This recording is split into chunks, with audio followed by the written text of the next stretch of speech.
Aujourd'hui, on va voir des exercices sur le monohybridisme. Mais avant d'entamer des exercices, on va faire un petit rappel sur les différents cas. On a déjà vu au cours de la leçon sur les 4 cas de la monohybridisme. Pour le monohybridisme,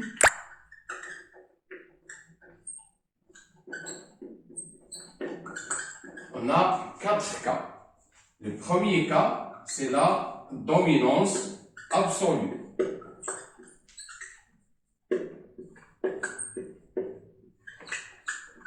La dominance absolue. Le deuxième cas, on a le cas de codominance.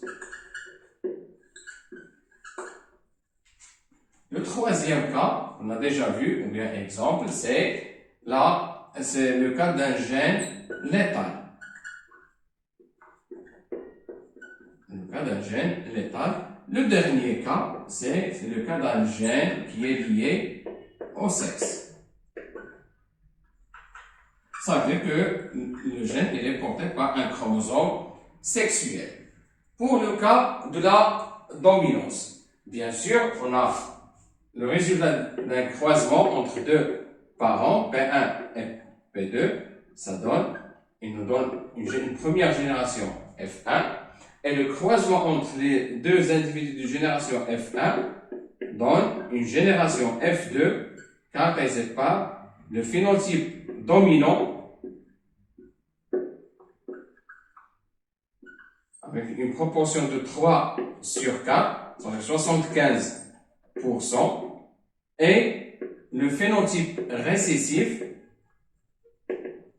a une proportion de 1 sur 4, ça veut dire 25%. Le croisement test, ou bien back cross, il va nous donner une génération formée de dominant, le phénotype dominant, il est à 50%, et le phénotype récessif a un pourcentage de 50%. Donc, c'est le cas de dominance.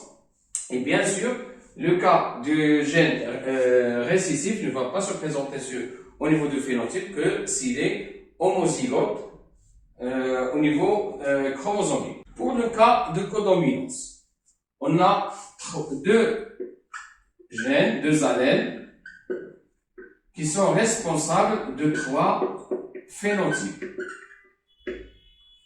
Ça veut dire qu'on a l'apparition d'un nouveau phénotype intermédiaire entre les deux phénotypes des deux parents. C'est-à-dire le croisement entre deux parents, ça va nous donner une génération F1 avec un phénotype qui est intermédiaire.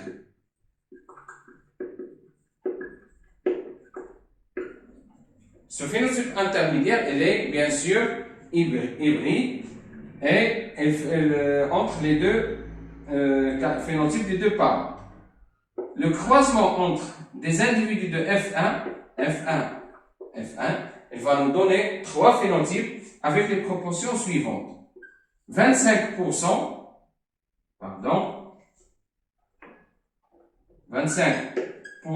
pour le phénotype du premier parent, le phénotype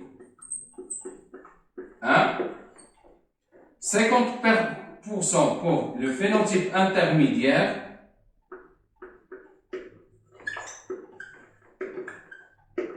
avec 50%, et le troisième phénotype du deuxième parent, phénotype 2, avec 25%. Donc, c'est le cas de codominance, ça veut dire qu'on a deux allèles qui vont nous donner 3 phénotypes. Bien sûr, le croisement, il nous a donné 3 phénotypes. Le croisement entre les individus hybrides, il va nous donner 3 phénotypes avec des proportions 25% pour le phénotype du premier parent, 50% pour le phénotype hybride intermédiaire et 25% pour le phénotype du deuxième parent. Troisième cas, le gène létal, c'est le croisement entre deux individus P1 et P2. Ce sont deux individus hybrides ils vont nous donner une génération formée de deux phénotypes. Un phénotype dominant avec une proportion de 2 sur 3, les 2 tiers, et un phénotype récessif avec proportion de 1 sur 3. Et dans le cas du gène létal, toujours on a les résultats théoriques sont différents des résultats expérimentaux. Ça veut dire, expérimentalement, on aura deux phénotypes avec phénotype dominant de 2 sur 3 et des individus portant le phénotype récessif avec proportion de 1 sur 3. Lors de l'interprétation chromosomique, on aura 4 proportions, mais dans ce cas-là, les résultats théoriques ils diffèrent des résultats expérimentaux. Pour le cas du gène lié, les caractéristiques de ce cas-là, c'est la première loi de Mendel, elle n'est pas vérifiée. Première loi de Mendel, elle n'est pas vérifiée. C'est la première caractéristique. Le deuxième caractéristique, les deux croisements inversés,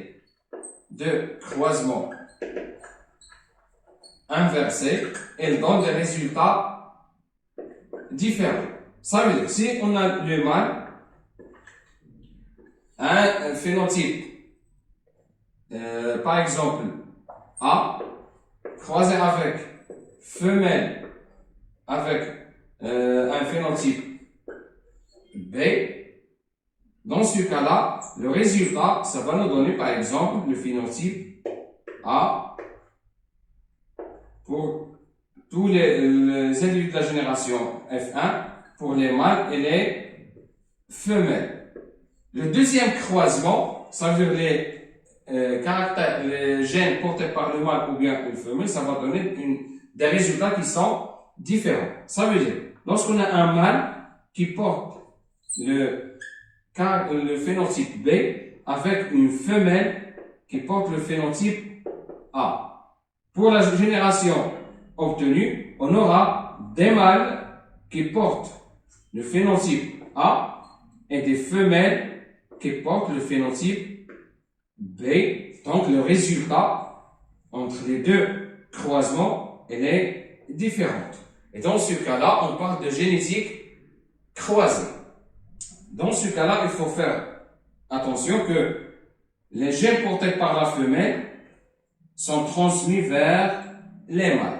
Et les gènes portés par les mâles sont transmis vers les femelles. Donc là, on a un petit rappel sur les 4 cas du monohybridisme.